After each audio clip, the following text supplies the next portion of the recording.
हरे कृष्णा। तो सभी भक्तों का अंतर्राष्ट्रीय कृष्ण भावनामृत संघ इस्कॉन सूरत जहांगीरपुरा श्री श्री राधा दामोदर मंदिर में प्रातःकालीन इस भागवत क्लास में हार्दिक स्वागत। जैसा कि हम जानते हैं, आज चैतन्य महाप्रभु के जो भक्ति वृक्ष की एक मजबूत शाखा है, श्री राय रामानंद, उनका आज 13वां दिन। तो जैसा कि हम जानते हैं कि वैष्णव आचार्यों का आविर्भाव 13वां दिन होता है, तो हम उन्हीं के विषय में थोड़ा सा समझने का प्रयास करते हैं, उन आचार्यों की कृपा प्राप्त करते हैं। राय रामानंद आप सभी जानते हैं, यहाँ मंदिर में आपको दिख रहा है राय रामानंद।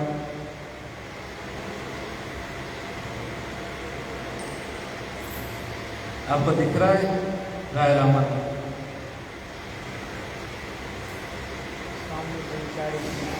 हाँ क्या? हाँ, वो राधा कृष्ण दिखा रहे हैं। चैतन्य महाप्रभु अपना राधा कृष्ण का स्वरूप राय रामानंद को दिखा रहे हैं। देखिए, वो सामने बैठे हैं राय रामानंद। राय रामानंद कौन है? ये गौर गणोदेश दीपिका के अनुसार एक तो भगवान के प्रिय भक्त, प्रिय सखा अर्जुन, पहला।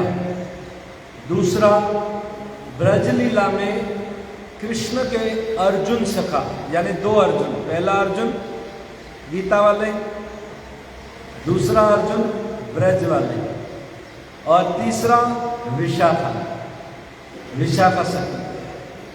ललिता और विशाखा राधा रानी की प्रिय, जो अष्ट सखी में 2 सखियां हैं, उसमें विशाखा, जिनसे राधा रानी अत्यंत गुह्य लीलाओं के विषय में संवाद करती है। ये विशाखा, ये राय रामानंद के बारे में वर्णन आता है चैतन्य चरितामृत में कि भवानंद राय के 5 पुत्र थे, और उनमें 5वां पुत्र था राय रामानंद। ये 5 पुत्र भवानंद के 5 पांडव थे, और महाप्रभु ये भवानंद राय से कहते हैं कि राय रामानंद और मुझ में कोई अंतर नहीं है, यानी वो इस जगत के नहीं हैं, वो प्राकृतिक जगत के नहीं हैं, अप्राकृतिक जगत के हैं। और उनका जन्म हुआ था जगन्नाथपुरी में। जगन्नाथपुरी से हम जाते हैं ना अलारनाथ, जब जगन्नाथ जी का दर्शन बंद होता था ना, तो चैतन्य महाप्रभु को दर्शन करना होता था ना, तो अलारनाथ रहते थे। वहाँ से 6 किलोमीटर दूर है लगभग एक गांव है, वहाँ पर राय रामानंद जी का जन्म हुआ था। और वर्णन आता है कि चैतन्य महाप्रभु से उनकी बहुत ही प्रिय जे वैष्णव भक्त जिन संवाद की बातें करते हैं, चैतन्य महाप्रभु और राय रामानंद संवाद। जय श्री राम।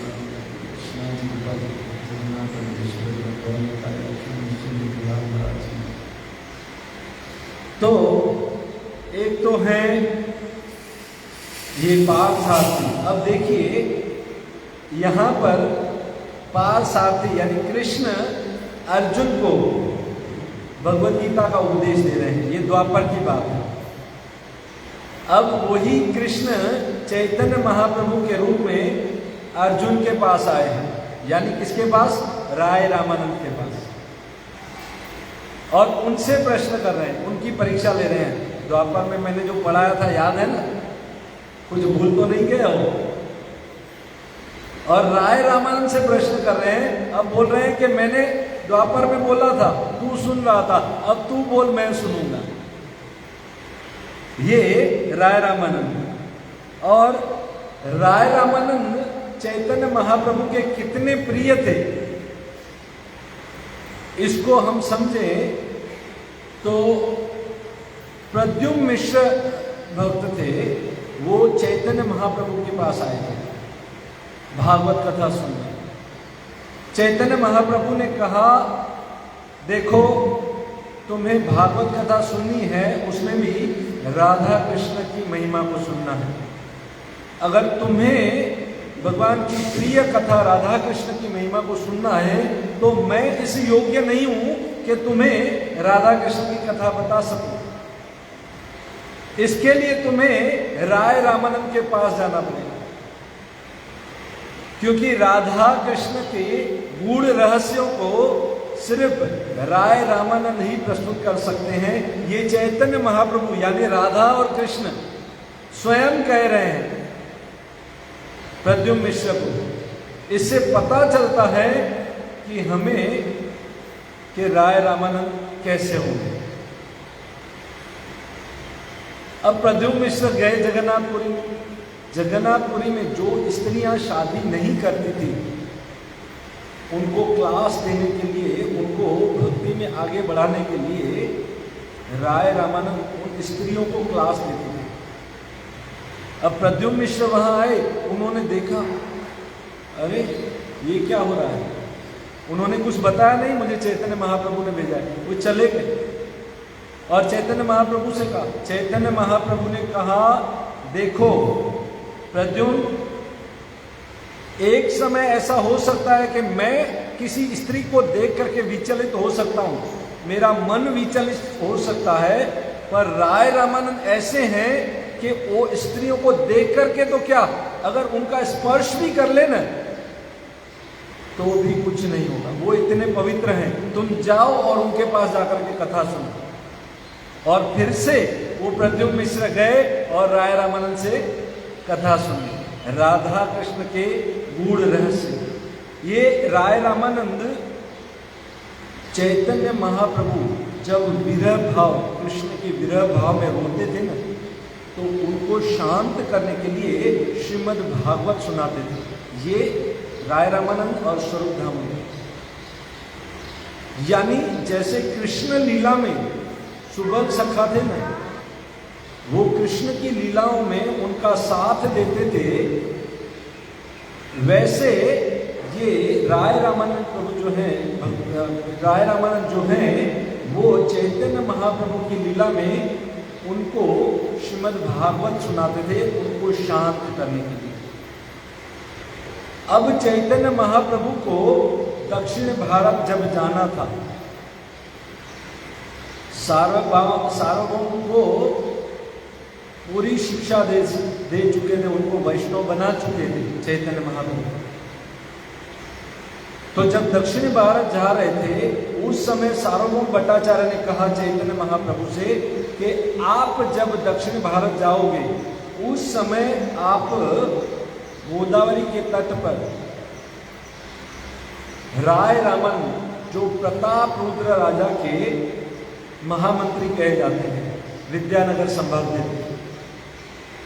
वैसे उनका परिचय भी दिया कि वो हैं शूद्र और ऐश्वर्य भाव में रहते हैं, पर आप उनको शारीरिक दृष्टि से न देख करके, क्योंकि इस धरती पर वो ही रसिक भक्त हैं जिनके साथ आप राधा कृष्ण के प्रेम का आदान प्रदान करके राधा कृष्ण के प्रिय भक्त जो रसिक होते हैं, रस का आस्वादन करते हैं, ऐसे रस का आस्वादन कर सकते हो।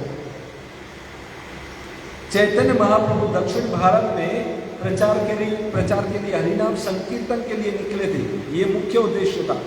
दूसरा, विशाखा सखी मिल रही थी, उनका संग करना।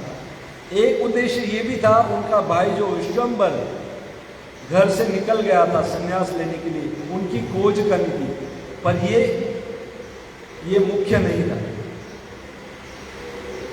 तो चैतन्य महाप्रभु जब दक्षिण भारत में पहुंचे, गोदावरी के तट पर पहुंचे, वहां स्नान आदि किया, उसके बाद उन्होंने देखा, जब जप करने बैठे और सोच रहे थे कि यहाँ मैं राय रामानंद से मिलूंगा, उस समय राय रामानंद को राजा के सैनिक पालकी में लेकर के ऐश्वर्य भाव में, उनके साथ कुछ ब्राह्मण थे और कुछ सैनिक गण थे, वो आ रहे थे।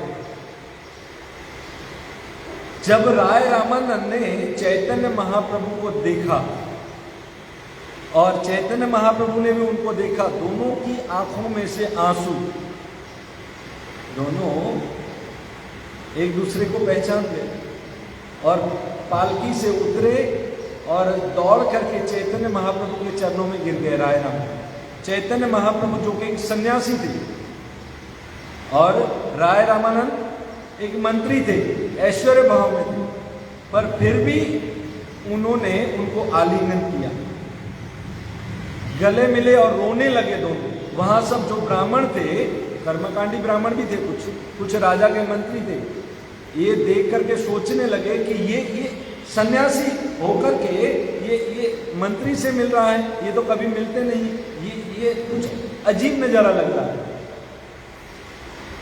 चैतन्य महाप्रभु ने उनके भावों को जान लिया और कहा कि तुम संध्या के समय मुझसे मिलने आना, हम राधा कृष्ण के विषय में चर्चा करेंगे। मुझे सार्वभौम भट्टाचार्य ने भेजा है तुमसे कृष्ण कथा सुनने के लिए। अब राय रामानंद ने कहा, मैं तो प्रभु आपका तोता हूं, आप जैसा बुलवाएंगे मैं वैसा बोलूंगा, मुझे क्या राधा कृष्ण के विषय में पता है। ठीक है, मैं आऊंगा। उस समय किसी ब्राह्मण ने चैतन्य महाप्रभु को न्योता दिया था, घर पे आके प्रसाद देना है। और फिर शाम को राय रामानंद और चैतन्य महाप्रभु की मुलाकात हुई। ये राय रामानंद उस समय जगन्नाथपुरी में जो प्रताप रुद्र राजा थे उनके मंत्री थे, और फिर प्रताप रुद्र राजा को भी उन्होंने ही महाप्रभु से भेंट करवाई थी, क्योंकि सन्यासी थे चैतन्य महाप्रभु, राजाओं से मिलना नहीं चाहते थे, पर किसी भी प्रकार से उन्होंने उनको राजा से मिलवाया था। तो चैतन्य महाप्रभु से उस समय शाम को संध्या के समय राय रामानंद मिले और पहला प्रश्न किया। क्या किया? क्या पूछा राय रामानंद से कि साध्य क्या है, इस जीव का उद्देश्य लक्ष्य क्या है, इस संसार में जीव का उद्देश्य लक्ष्य क्या है। तब राय रामानंद ने पहले तो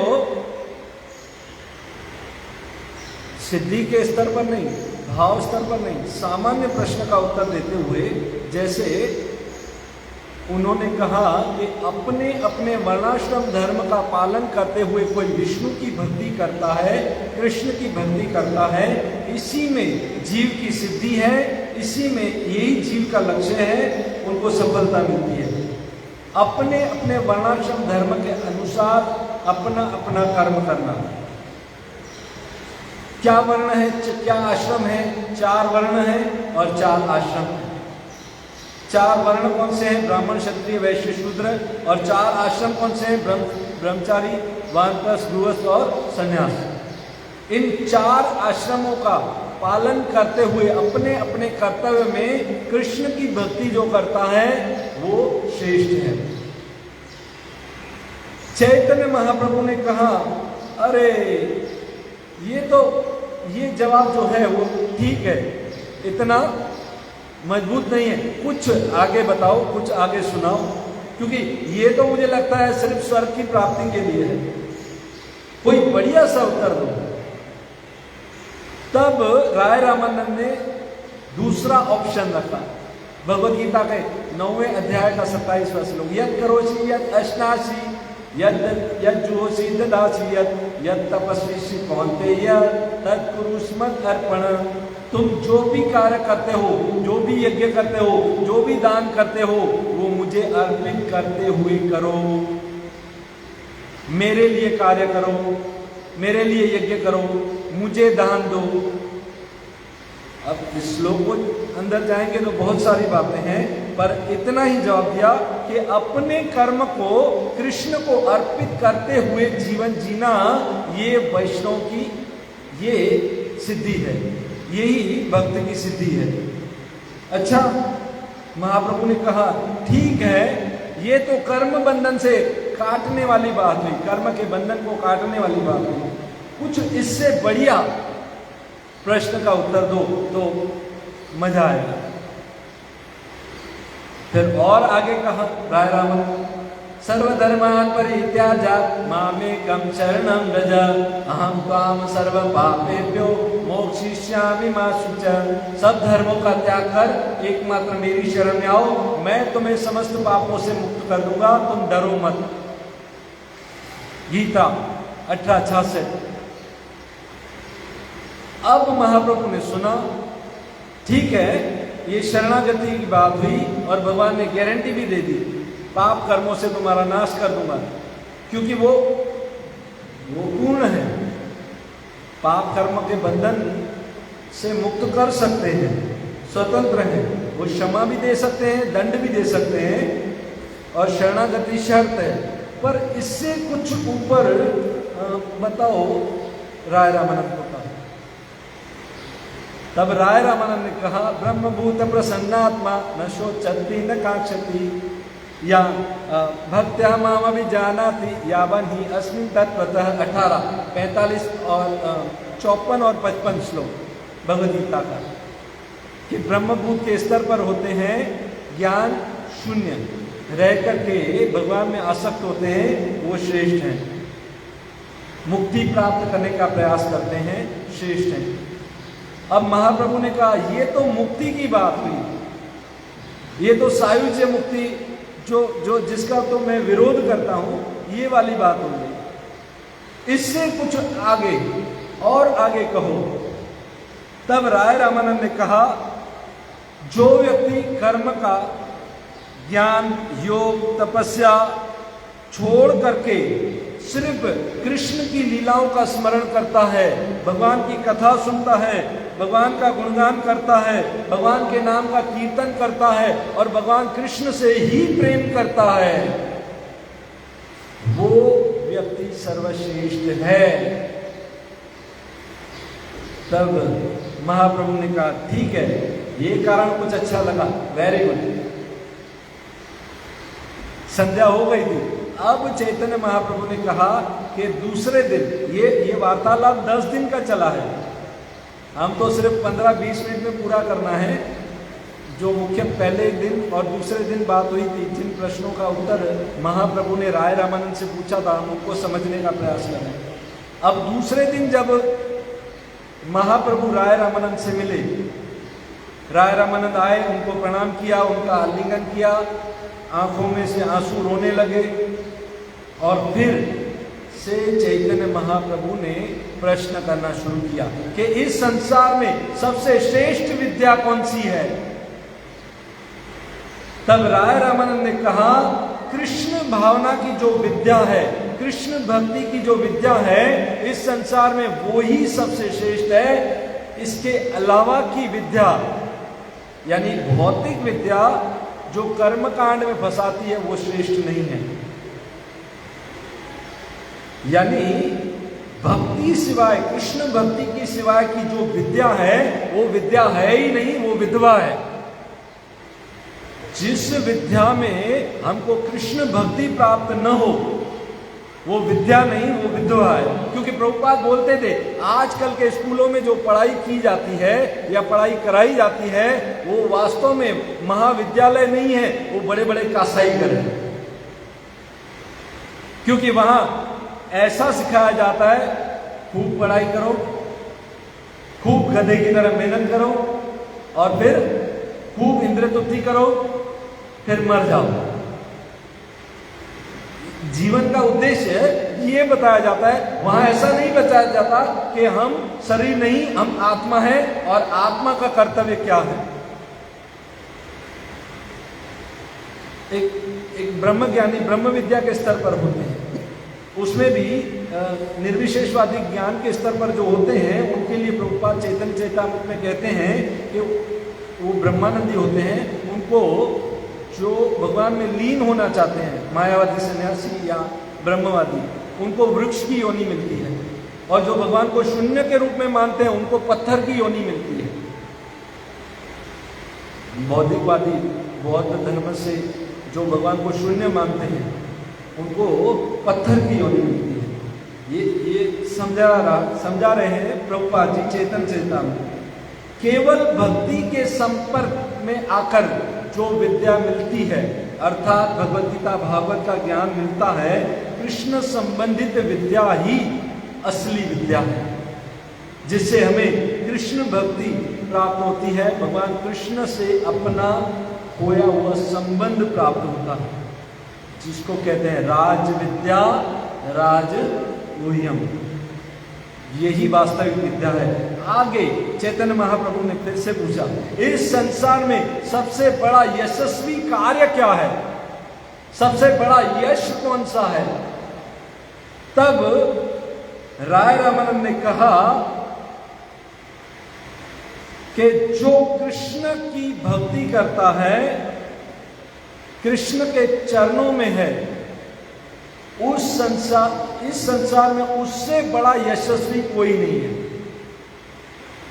देखिए, इस संसार में हर व्यक्ति यश प्राप्त करने के पीछे दौड़ा है। बड़ा बड़ा पद, बड़ा बड़ा मंत्री, बड़ा बड़ा सुपरस्टार या बड़ा बड़ा धनी बनना चाहता है, या बड़ा नेता बनना चाहता है। बहुत मेहनत भी करते हैं और सफलता भी कभी मिल जाती है, पर वो कितने समय तक, उनका यश कितने समय तक रहता है। हमारे उस जमाने में और सुनील गावस्कर थे, क्रिकेटर थे, और उस समय बहुत बड़ा नाम था, अखबारों में भर भर के आता था। कपिल देव थे, सचिन तेंदुलकर थे, या फिल्म स्टार अमिताभ बच्चन थे, या और भी कोई हीरो होंगे जिनका नाम बहुत था उस समय।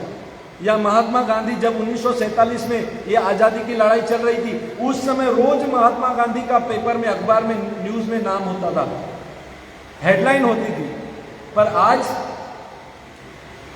वो यश नहीं है, वो नाम नहीं है।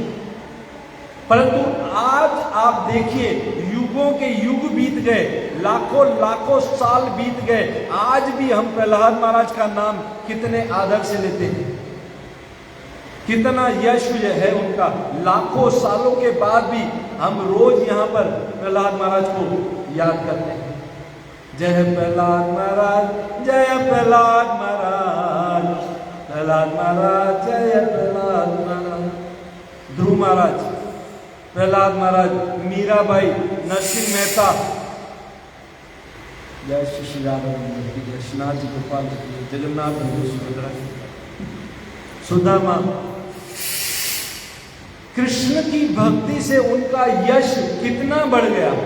वास्तव में यशस्वी वही है जो उस यशस्वी के गुण गाता है, उनकी भक्ति करता है। ये रामानंद राय चैतन्य महाप्रभु को दूसरे प्रश्न का उत्तर दे रहे हैं। अब तीसरा प्रश्न पूछ रहे हैं कि इस संसार में सबसे बड़ा धनी कौन? तब राय रामानंद कहते हैं, कृष्ण भक्त बड़ो धनवान, क्योंकि उसके पास बहुत बड़ा खजाना है, बहुत बड़ा अकाउंट है। भक्ति करता है ना, महामंत्र जप करता है ना।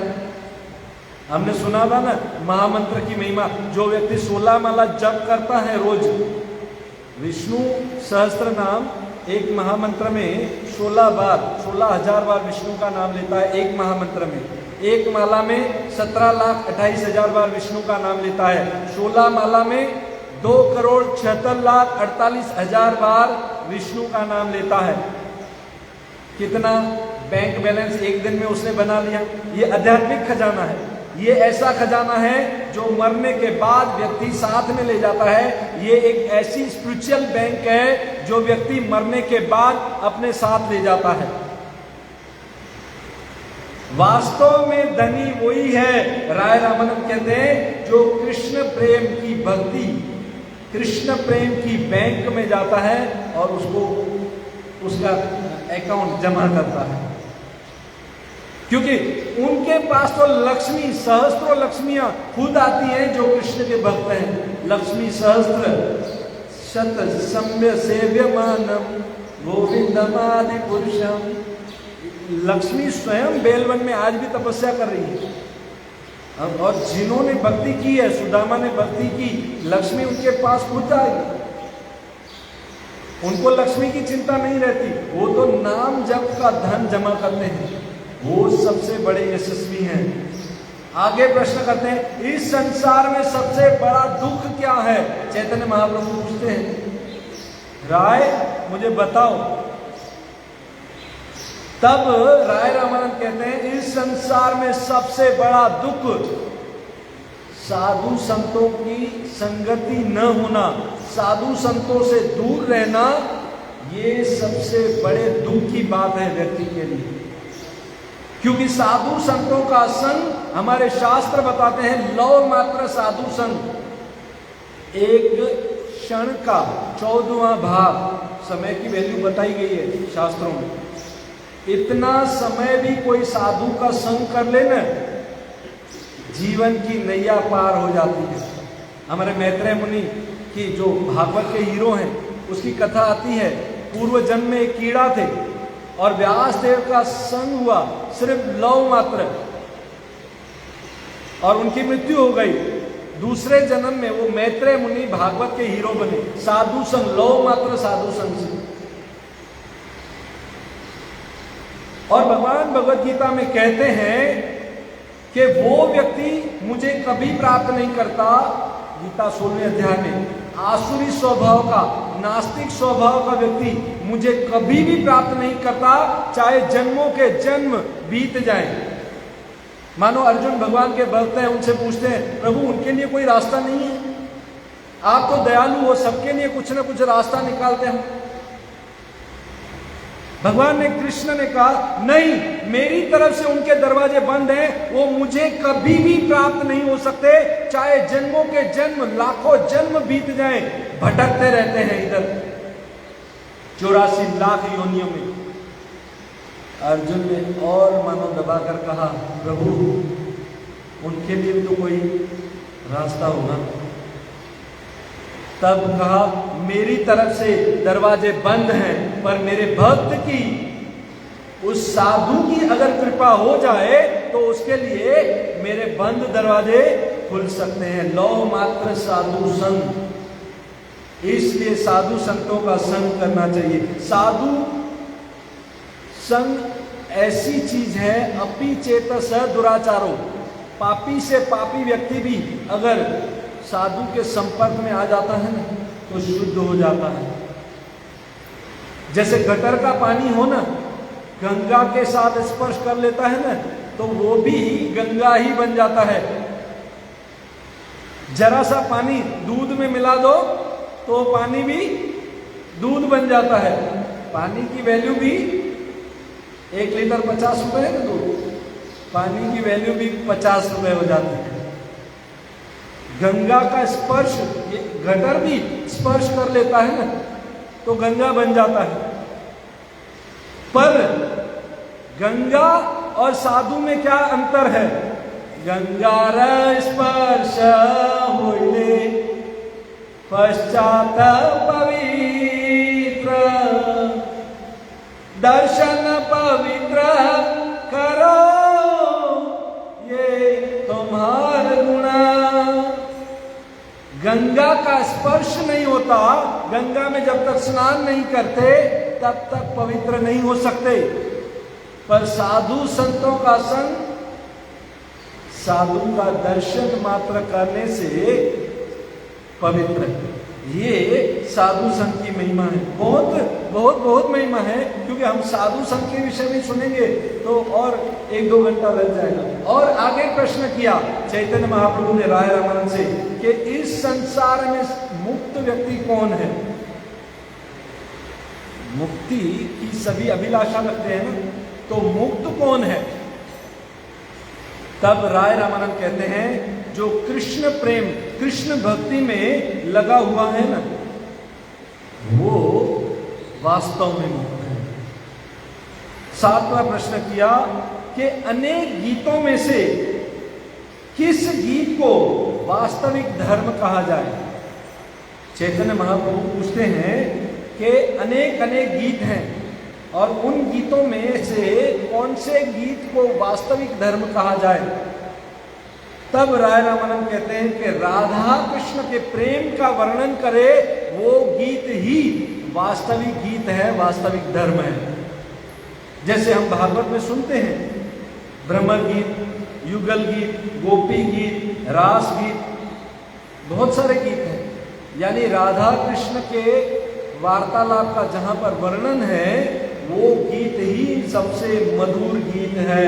भागवत 10, 33, 66, 36 में। और आगे चैतन्य महाप्रभु ने पूछा कि इस संसार में सबसे लाभप्रद यानी सबसे शुभ कार्य बोलते हैं ना, वो सबसे शुभ कार्य कौन सा है। अब राय रामानंद ने फिर से उत्तर दिया कि भक्तों का संग, सबसे बड़ा खजाना, सबसे बड़ी बैंक वही है, यही सबसे शुभ कार्य इस संसार में, इसी को शुभ कार्य मानते हैं। और आगे पूछा कि स्मरण किसका करना चाहिए। चैतन्य महाप्रभु ने राय रामानंद से पूछा कि इस संसार में हमें स्मरण किसका करना चाहिए। तब महाप्रभु को बताया राय रामानंद कि भगवान के नाम का, लीलाओं का और उनके गुणों का ही स्मरण यानी संकीर्तन, आंदोलन, भागवत कथा, इसी का स्मरण करना चाहिए। क्योंकि जीव जब भगवान के शरण में जाता है, नाम लेना शुरू करता है ना, तो 3 घटनाएं होती हैं। सबसे पहली घटना, अभी वो सोच रहा है कि कल से मैं एक माला करूंगा, जब शुरू करूंगा तब कौन सी घटना होती है। यमलोक में एक घटना होती है, यमराज उसकी फाइल निकालते हैं और यमदूतों को कहते हैं इस व्यक्ति की फाइल को फाड़ करके भेज दो, क्योंकि अब ये नरक में नहीं आएगा। पहली घटना जब व्यक्ति नाम शुरू करने जा रहा है। जब दूसरी घटना होती है ब्रह्मलोक में, ब्रह्मा जी उसके लिए आरती की प्लेट तैयार करते हैं कि अब ये व्यक्ति मुक्त होगा और यहाँ से भगवान के धाम जाने वाला है, ऐसे वैष्णव की मैं आरती करूंगा।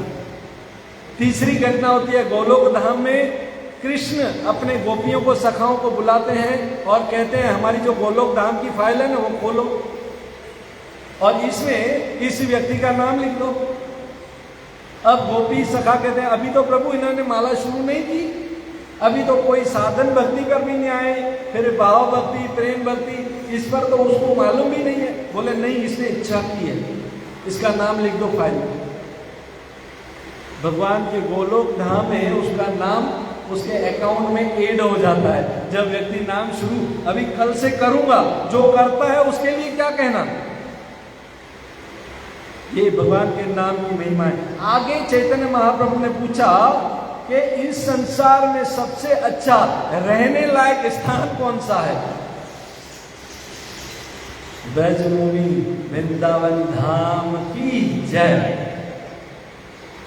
उद्धव को जब पूछा गया था, उद्धव ने कहा कि ब्रज वृंदावन में जो गोपियों के चरणों में, पैरों में रौंदे गए पौधे और लता होते हैं ना, मैं वो पौधे और लता बनना चाहता हूं जो गोपियों के चरणों से रौंदे गए हैं। ब्रज की लता पता दी बोले श्री राधा राधा, मैं वो पौधे बनना चाहता हूँ। आज भी उद्धव कुंड पर उद्धव जी रहते हैं। भगवान कृष्ण की जो 16,100 रानियां थी, कुसुम सरोवर पर उनको भागवत कथा उद्धव जी ने ही सुनाई। यानी ब्रज में रहने की महिमा ही वो सर्वश्रेष्ठ स्थान है, ये राय रामानंद कह रहे हैं। अब आगे प्रश्न करते हैं, इस संसार में श्रवण करने योग्य विषय क्या है। अगर सुनना है तो कौन सी स्टोरी सुने। चैतन्य महाप्रभु पूछ रहे राय रामानंद से, तो कहते हैं कि राधा कृष्ण के प्रेम के विषय में सुनना ही वह भक्ति की परम सिद्धि है। वो राधा कृष्ण के विषय में जो सुनता है वो वास्तव में वासना से मुक्त हो जाता है। काम वासना जिसके अंदर बहुत हो ना, तो उनको तो पहले तो ये भक्ति में आगे बढ़ा हुआ होना चाहिए, तो ही भागवत के जो रास पंचम 5 अध्याय हैं, 10वें स्कंद का 29 से 33 5 अध्याय ये पढ़े ना, उसकी काम वासना निकल जाती है, जिसके हृदय में बहुत काम वासना हो। और आगे चैतन्य महाप्रभु पूछते हैं, समस्त पूजाओं में सर्वश्रेष्ठ पूजा कौन सी है?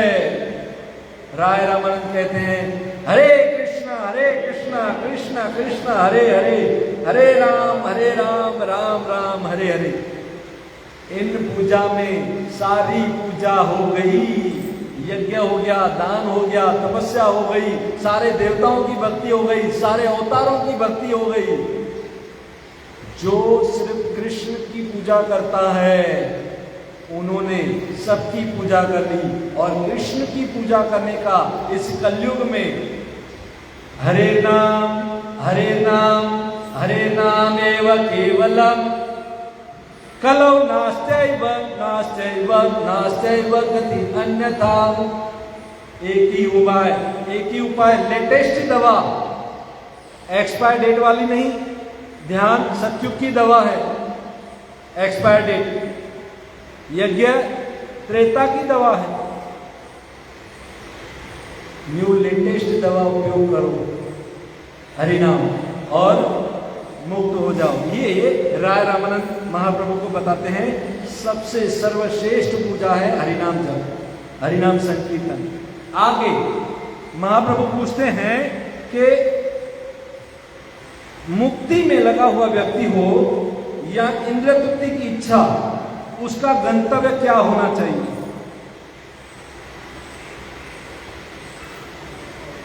तो मुक्ति वास्तविक मुक्ति है कृष्ण भक्ति करके भगवान के धाम में भगवान की सेवा करना। क्योंकि मुक्ति के स्तर लोग ब्रह्मवादी कहते हैं हम भगवान में लीन होना चाहते हैं, और मायावादी तो बताया जैसे प्रभुपाद ने, वो वृक्ष की योनि प्राप्त करते हैं, और जो शून्यवादी होते हैं वो पत्थर की योनि प्राप्त करते हैं। पर वास्तविक मुक्ति का जो उद्देश्य है राधा और कृष्ण की सेवा, गोलोक धाम में जो जीव का रियल स्वभाव है, जीवेर स्वरूप है कृष्ण नित्यदास, उनकी सेवा करना वास्तविक मुक्ति है। इतने सारे प्रश्न पूछे गए चैतन्य महाप्रभु द्वारा राय रामानंद, और फिर चैतन्य महाप्रभु ने वेरी गुड, यस, यही जीव का उद्देश्य होना चाहिए, सर्टिफिकेट दिया।